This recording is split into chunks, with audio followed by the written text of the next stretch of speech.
Birmingham, England, January 2002. A young man vanishes. Police think he's a runaway, but a psychic has a vision of a brutal murder. His head was pushed down and he had a blow to the head. He's describing this as if he's watching himself. He's also shown me that he's been buried underwater. Can she convince the cops a killer is on the loose and put him behind bars? Or will the mystery surrounding this young man's disappearance remain unsolved forever? It was really horrific. It was frightening.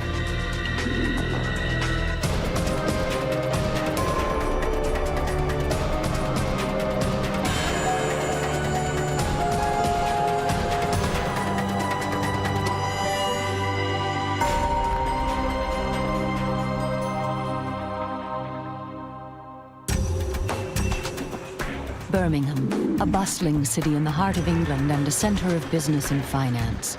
But like any major city, Birmingham has its problems. Over 23,000 violent crimes were committed last year. Detective Daly is a cop whose job it is to catch the culprits. But when good old police methods fail to find missing local man Mark Green, it's to this woman, Diane Lazarus, that she turns. Diane Lazarus is a psychic, and today she's in Birmingham to help Detective Daly solve the riddle of Mark's disappearance.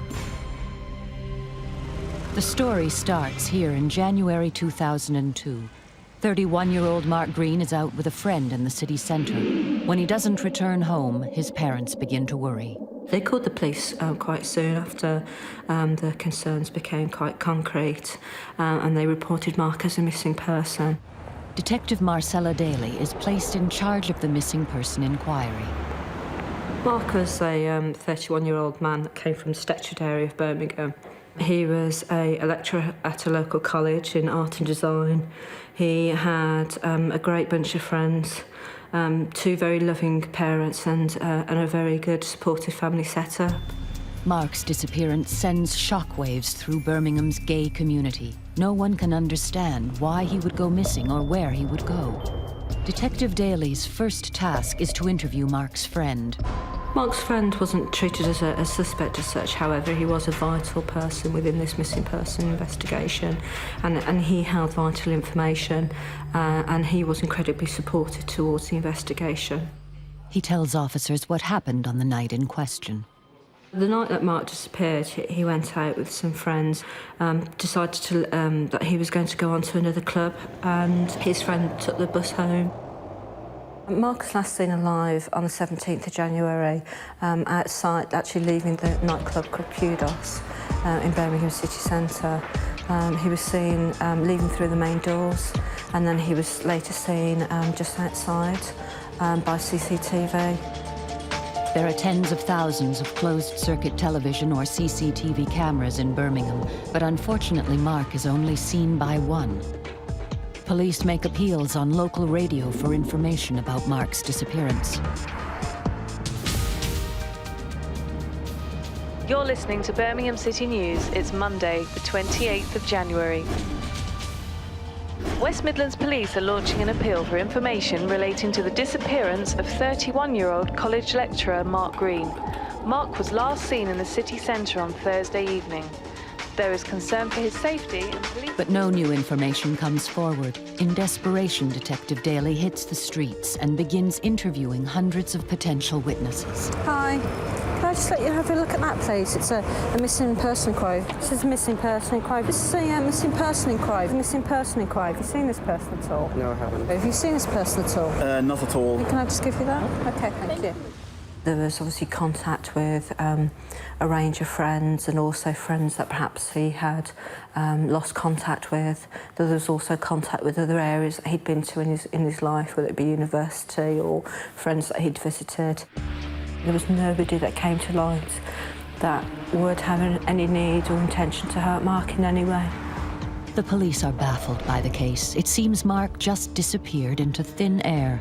For Mark's parents, waiting for news of their son is heartbreaking. Anne and Don Green, throughout this investigation, were incredibly brave and have my utmost respect. It's very difficult to actually wake up every day knowing that your son's His son's not there, and nobody can find him, and nobody can explain whilst he's not there. It's now been 2 months since Mark went missing. Over 150 miles away in Wales, psychic Diane Lazarus is holding a private seance for a woman called Myron Green. She wants to contact her daughter who died the previous year. The reading is taped for you, just in case his message is passed on for other people. I'll not only talk about you, I'll talk about your family members as well. Diane's seances are incredibly detailed. To help her clients remember what is said, she records everything to tape. I've got a young lady coming through called Sian, and I feel that she passed over in an accident. She's saying that she loves you.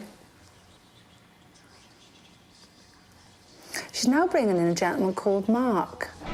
She's putting her arm right around him and bringing him forward. And she's saying that he's definitely passed over. Diane thinks that the man is Mark Green. She didn't know that Mark is Myron's nephew or that the police think he's a missing person. Was he in fact dead? I hadn't heard anything about Mark Green at all, in all honesty. You know, the first I heard of Mark was literally through doing that reading. Yes, this is definitely a gentleman called Mark. But that's my nephew, and he's only missing. He's not dead. I remember Myra was literally shaking her head saying, no, you can't have him. So I went in to describe Mark. He's got brown hair. He's got a lovely smile. He's saying he likes art. He's also shown me steps towards a college, so I feel he worked in a college. He showed me he used to carry a rucksack. He was always in a rush. Well, that's my nephew. He's a lecturer, but he's not dead. He's definitely passed over in the spirit world. He's quite distressed because he's saying that Diane's description is so accurate, Myron has no choice but to believe. She's very upset, but worse is to come. Mark is telling me that he's not missing. He has not walked away from his parents. He's quite distressed because he's saying that he's been murdered. I don't think for 1 minute that she expected this to happen, simply because she thought she was coming for a reading, she might have a message from her daughter, but she was really taken back by the fact that I had Mark in front of me. Diane describes what she believes happened to Mark on the night he disappeared. He's saying that he went to a nightclub, and as he walked from there, he was attacked. He's saying that he had this nasty blow, something really heavy hit him at the back of his head. He's saying that he's buried underwater.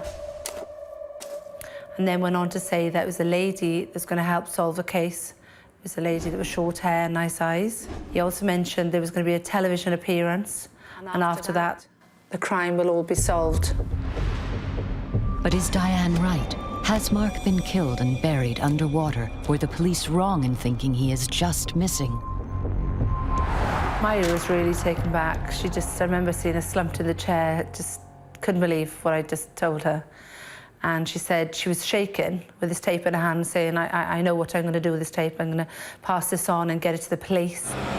The next day, Myron sends the tape recording of Diane's seance to the police. It lands on Detective Daly's desk.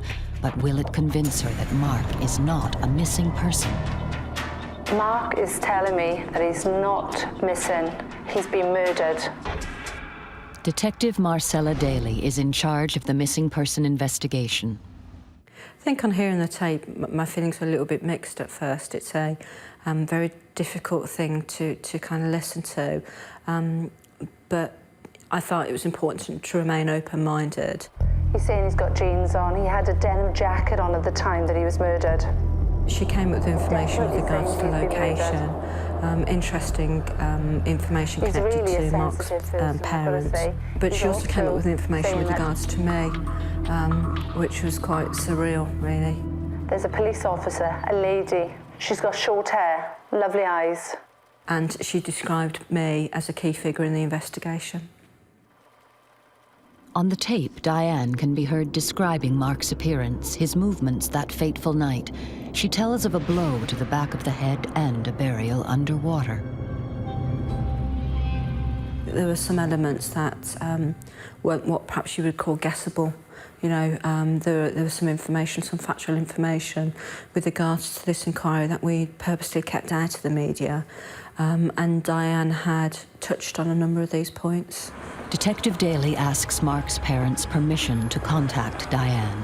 Approaching Alan Don about the information on the tape was a little bit difficult, but they felt like any information that was coming through on Mark, that it really needed to be looked at. I had a phone call then from the West Midlands Police, Marcella Daly, and she was asking me, how do you know about Mark's murder? How do you know all these details? There's no way you could know all these details.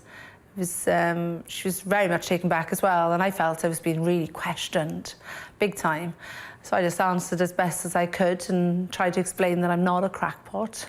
Mark is in the spirit world, and he's given me the information. Got very good vibes from speaking to her, and she seemed genuine and very supportive to what she wanted to help, and she agreed to come down to Birmingham to meet me. I was really nervous when I was invited up, but pleased as well, because I felt I'm going to get closer to this. I'm going to help Mark to hopefully find his body and deal with it. The involvement of a psychic medium was completely new to me, but she had vital information with regards to Mark's disappearance that really I couldn't afford to ignore. Detective Daly decides to team up with psychic Diane Lazarus. She takes her to the place where Mark was last seen alive.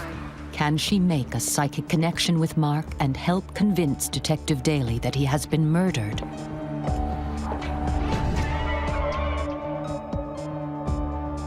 She felt a very strong feeling to walk in a particular direction, and that direction was actually supported by CCTV footage of Mark, and in fact it was actually the last footage that I had of Mark. The CCTV here, just that one there, we've actually got a picture still of Mark just standing here actually chatting to somebody. We don't know who that person is and they haven't come forward. I could literally see Mark ahead of me, and he's saying, walk this way. Diane believes that Mark is guiding her and Detective Daly along the route he took the night he disappeared. To him. Mark literally showed me in great detail which way to walk. Just want to go straight down here. Okay. We said take a left here, take a right here. Because to me, he's coming through really distressed at this point. And he keeps taking me as if he wants to sort of drag the both of us down this area all the time. Quite clearly I had an understanding of where Mark had gone, and Diane, without having that information, walked that route, and I followed her and listened intensely to what she had to say. I don't feel he was alone. Somebody else was with him. And this guy that I feel is certainly not a friend that's with him at this point. It's as if he was staring Mark out. I kept looking at him, staring at him. It's as if he wanted me to see into his eyes, and I felt as if I was drawn into this guy's eyes. And he said, can you see what I've seen? Walking with Diane as she was talking about how Mark was feeling, providing this information, it was quite unusual. Certainly the trained detective in me that was very much used to dealing with factual information was still remaining very open-minded. I didn't disbelieve her. I was pleased by Marcella because she questioned a few times, but she took in all the information that I gave her, which is brilliant. And she accepted what I was saying. She didn't try and sway me anyway. She said, do you think he was here? How do you think he looked? Which way did you describe him? You know, all the right questions she should have been asking, really. After 5 hours walking, Diane Lazarus and Detective Daly arrive at this housing estate in Birmingham's Highgate district. This is definitely it, definitely. And I remember actually getting to some flats, and he kept saying, Diane, here, this is the place. The psychic connection is now stronger than ever. Mark begins to reveal the full horror of what happened to him that night. He was really hitting him and beating him up. When Mark was pushed down and kept being pushed down, he had a blow here, right there at the back of his head. The impression he keeps giving me is that his head was put down. But police have no information to suggest Mark would ever come to this area of Birmingham. He didn't have any friends here, and it's miles from his home. It was really horrific. It was frightening. When I was actually standing there and hearing this information, it was unbelievable. I was looking in thinking, you know, where are you, Mark? He kept saying, you're not going to find me here, you're close, you're not going to find me here. But I'd been taken away, and I could see black bags being laid out. It was terrifying. For me, even, I was in a right mess, and I felt awful. And I thought, these people are going to think I am nuts to say these things to them now. But the walk has a dramatic effect on Detective Daly. Her growing suspicion that something sinister had happened to Mark is now confirmed. She decides to upgrade the missing person case to a murder case. Diane Lazarus has done her job. It's been several months since Mark Green was first reported missing from home in Birmingham, England. With the help of psychic Diane Lazarus, police are now treating his disappearance as murder. Because of some supportive information on the tape, as well as a very intense investigation, the decision was made quite quickly to upgrade the investigation to a murder investigation. It's incredible, but a tape recording of a seance is being used by police to catch a killer. Using information provided by Diane Lazarus, police begin to search whole new areas of Birmingham. Diane provided particular information with regards to locations and areas and materials that she felt were important, and that information formed part of my searching of areas. It's an agonizing time for Mark's parents. The waiting for Mark's parents was just completely devastating. Not only Mark's parents, but obviously key family members, and also Mark's partner at the time. And there was just no way of actually describing how completely devastated they were as every second ticked by, really. But despite their best efforts, the police find no evidence of Mark. It was very frustrating for me as an officer, the main officer in the investigation, not to find Mark when I felt so committed to finding Mark.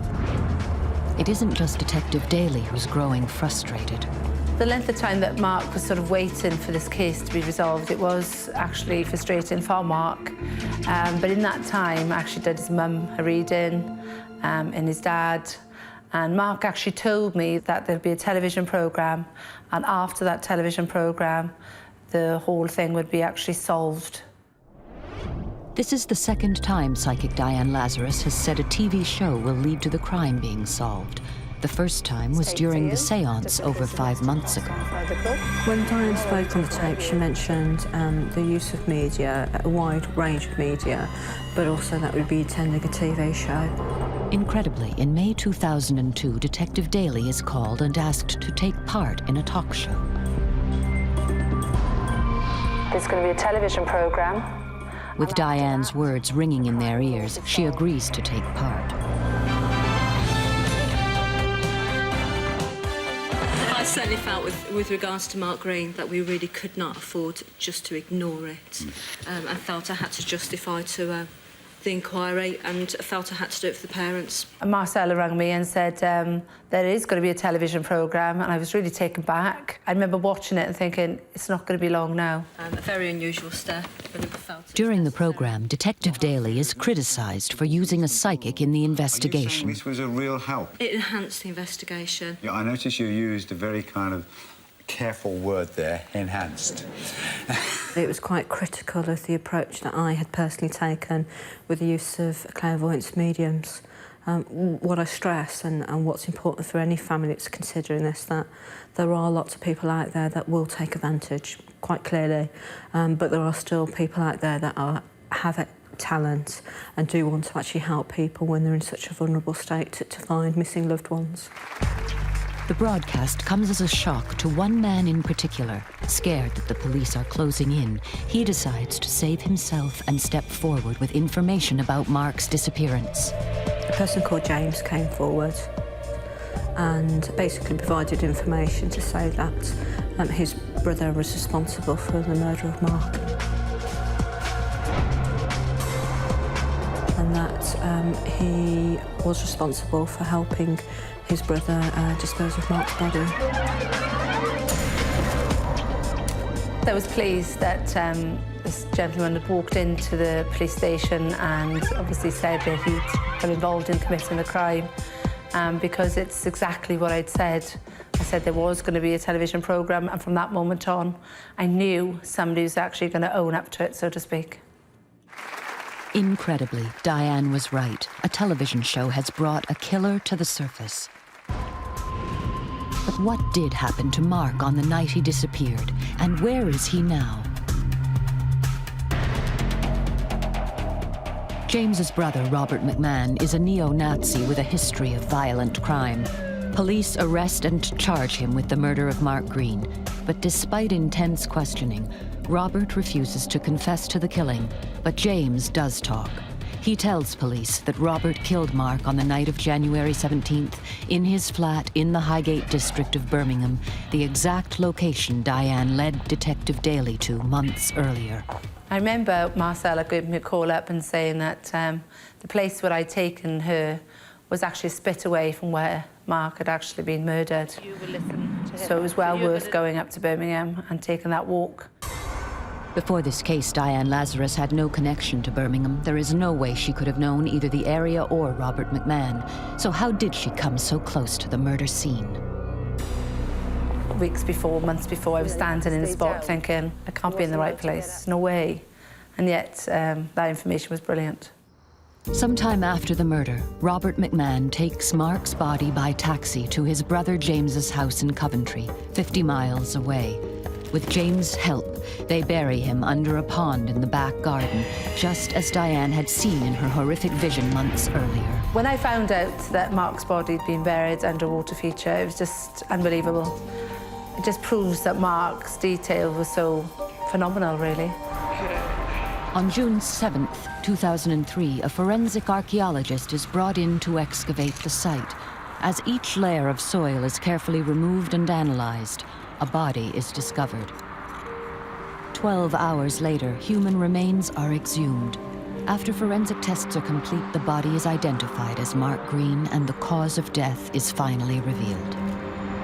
When Diane described how Mark had been murdered, and when Mark's body had been found and forensic information came to light, it was quite factual that Mark had been killed to a blow to the back of the head. When I found out that Mark had died from a blow to the head, it was confirmation for me that Mark was giving me the accurate information at all times. How did Diane Lazarus know where Mark was killed, the cause of death, a blow to his head, and that he was buried underwater? The information she gave to police is all well documented and far too accurate to be guesswork. Diane has only one explanation. Mark told her. I really feel I've got a duty to the spirit world because I feel I'm employed by them, so to speak. So when I'm given information, I really try and act on it straight away. At their trial, it takes just 1 hour for a jury to find both McMahon brothers guilty. Robert was sentenced to life for the murder of Mark Green, and his brother James was sentenced to 2 years for helping dispose of the body of Mark Green.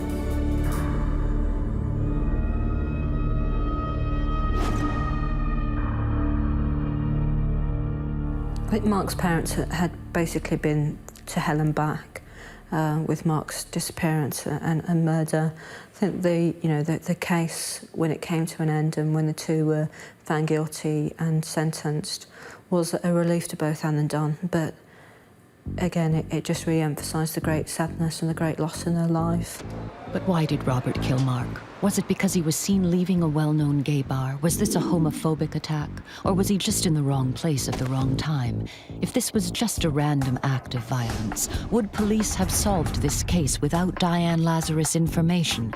One thing is certain, Diane's prediction that a TV show would lead to the crime being solved did encourage Mark's normally reticent parents to appear on TV with Marcella Daly.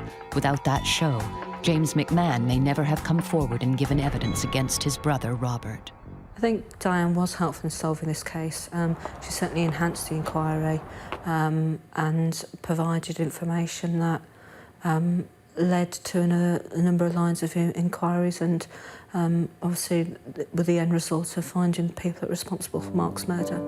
To this day, Diane says that Mark still appears to her. She feels he is one of her most trusted spirit guides. He still comes through, I still have conversations, and he's fantastic, actually.